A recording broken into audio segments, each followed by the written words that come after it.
안녕하세요, 준성합니다. 6월달도 잘 부탁드립니다. 거의 열흘 만에 업로드를 하는데요. 그동안 어떤 생각을 하면서 시장을 보고 있었는지 그 이야기를 좀 나누려고 합니다. 당연히 계좌 인증도 중간에 나올 거예요. 먼저 시작하기에 앞서 제가 5월 말에 출간기념 이벤트 당첨자분들 중 저자 사인본 수령 대상자분들께 안내해드릴 게 있습니다. 저번에 커뮤니티에서 글로 전달을 드렸지만 개인 사정으로 인해 발송에 어려움이 있어 다음 주에 보내드리게 되었습니다. 죄송합니다. 제가 직장인이다 보니 평일 중에 시간을 내야 하는데 이 부분에서 자유롭지 못하다 보니까 어려움이 있었습니다. 다만 주말 내내 일을 하게 되면 다음 주에 휴무를 받을 수가 있거든요. 이때 제가 일괄 발송하도록 하겠습니다. 다시 한번 죄송합니다.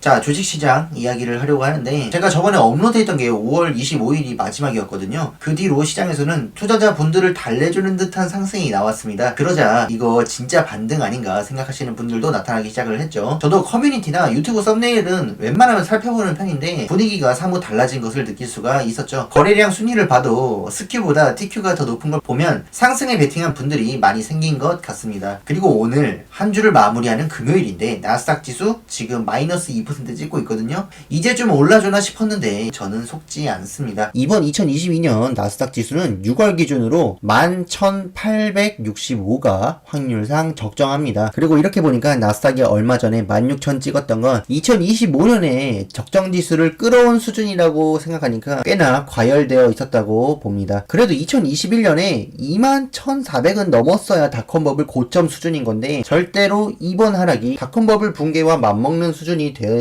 수는 없다고 생각을 합니다. 너무 걱정하실 정도는 아니라고 생각을 하고요. 조금 눌러줄 필요가 있었던 시장이라고 생각을 합니다. 자연스러운 확률 내에서 일어난 일이기 때문에 놀라지 않았고요. 자신이 가슴에 손을 얹고 진정으로 장기 투자라고 생각을 한다면 지금 하락은 아주 당연한 일로 여겨야 됩니다. 저는 2021년도에 인과관계를 예지할 수는 없지만 확률적으로 볼 때 2022년 6월에 나스닥 종합지수는 11,800이 적정하다는 것을 알고 있었습니다. 공식적으로는 1월에 소개드린 준수지수를 다룬 영상에 나와 있죠. 당시에는 비판을 많이 받았습니다. 많은 분들이 나스닥 16,000에 익숙해져 있어서 11,800은 받아들일 수가 없었던 거죠. 사실 저는 22년 6월 나스닥 지수가 11,800 간다고 이야기한 것은 아닙니다. 간다는 것과 적정하다는 것은 다르죠. 간다고 하고 틀리면 그것은 틀린 것이지만 적정하다고 했는데 실제와 다른 것은 괜찮습니다. 왜냐하면 일종의 판단 기준을 제시한 것이기 때문이죠.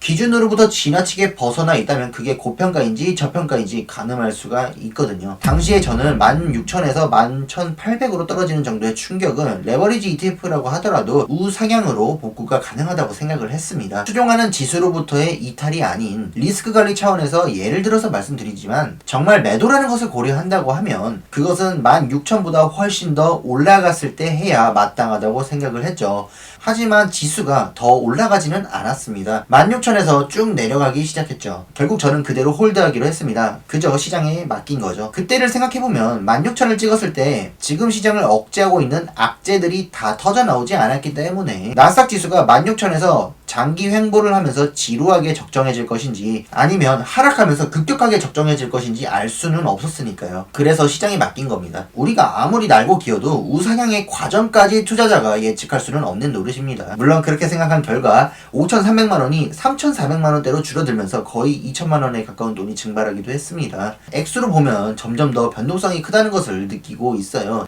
생각하면 생각할수록 저도 사람이다 보니까 그 심경의 변화가 없는 아무런 느낌이 안 드는 것은 아닙니다. 이 감정을 어떻게 표현하면 좋을지 한번 생각을 해봤는데 괴로움이라기보다는 시무룩함? 이런 느낌이 듭니다. 주식시장이 그동안 많이 오르긴 했어요. 2020년부터 유동성을 등에 업고 주식시장이 우상향을 좀 가파르게 했는데 이 시기를 우리가 봤잖아요. 굉장히 환희에 차 있었죠. 그러다 보니까 이 계좌를 볼 때마다 우리가 도파민이 나오는 겁니다. 계좌 보면서 도파민 나온 거 저만 그런 거 아니잖아요. 이걸 보면서 굉장히 일도 잘 되고 기분도 좋고 일도 재밌고 그렇게 잘 지냈는데 이제 계좌를 봐도 즐겁지가 않은 거죠. 그 화가 나거나 짜증나거나 그런 게 아니라 봐도 이제 안 즐거운 겁니다. 도파민이 안 나와요. 하여튼 이런 신경의 변화를 겪으면서 이 변동성이 점점 커지는 거를 느끼고 있는데 언젠가는 이게 2천만원의 변동성이 아니라 2억이 왔다 갔다 하겠죠. 그리고 또 더 미래에는 20억이 왔다 갔다 할 수도 있는 겁니다. 마음 단단히 먹어야겠죠. 하여간 지금 제 계좌의 잔고는 3,800만원 정도로 정도로 조금 올라와 줬는데 장이 마감할 때도 이 정도 선에서 멈출 것 같습니다. 막상 보면 평범한 20대에게 1000만원이 넘는 변동성은 굉장히 큰 부담일지도 모릅니다. 하지만 저는 이런 하락장에 더 값진 경험을 했기 때문에 부담은 좀 내려놓을 수가 있었어요. 많은 사람들의 비난이 있었지만 제가 고안한 준수지수가 11800을 가리켰고 거기에 수렴하는 것을 직접 보았기 때문이죠. 하락을 맞췄다고 생각하는 게 아닙니다. 그랬으면 저는 매도를 했어야죠. 하지만 시장은 평균과 확률에 수렴한다는 믿음이 경험으로 생겼다는 점이 굉장히 고무적이죠. 그래서 저는 주식시장이 연달아 하락해도 매 거래일마다 오르는 적정 가치에 주목하고 있습니다. 나스닥 지수는 겉보기에는 등락하고 있지만 제 투자관에서는 매 거래일마다 0.04%씩 오르고 있거든요. 그리고 시장이 더 폭락해도 하염없이 정고점을 기다리는 것도 아닙니다. 나스닥 지수 16,000이 적정해지려면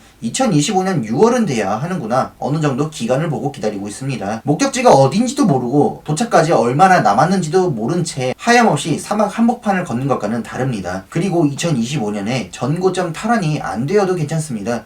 만약 닷컴버블에 이어서 서브프라임 모기지 사태가 터졌던 시기만큼 최악을 가정해도 그만한 폭락의 최저점에 놓여 있어도 16,000 밑으로는 오래 지속되지 못합니다. 각자 자신만의 근거를 갖고 다 함께 우상향을 믿으면서 인내하고 있겠지만 저는 이렇게 직접 시뮬레이션 해본 것을 바탕으로 시장에 내재된 적정성을 근사값으로 구해보고 직접 내 돈을 걸고 지켜보고 있습니다. 단기적인 관점으로 시장을 해석하고자 한다면 당연히 시황을 살펴야겠지만 사실 진심으로 장기 투자할 관점과 마인드가 확립된 사람이라면 이번 하락장에 필요했던 것은 철저한 무관심이 아닌가 싶더라고요. 충분한 믿음이 형성됐다면 그만 관심을 끊는 겁니다. 내가 전쟁을 멈출 수도 없고 세계에 공급할 수도 없다면 관심 끄고 내가 할 수 있는 것에 집중하는 게 맞는 거죠. 그것을 실천하느라 제가 업로드를 멈춘 겁니다. 자신을 이제 풍부하게 채워야 되니까 책도 읽었고 주식시장을 좀 외면해야 되니까 취미생활도 즐기고 돈도 더 벌어야 되니까 근무도 열심히 했죠. 일종의 전략적 무관심입니다. 그래서 열흘간의 공백이 한편으로는 많고 많은 인간 지표 속에서도 가장 장기 투자자다운 모습이 아니었나 생각해 봅니다. 시청자분들께서도 자신만의 근거를 잃지 마시고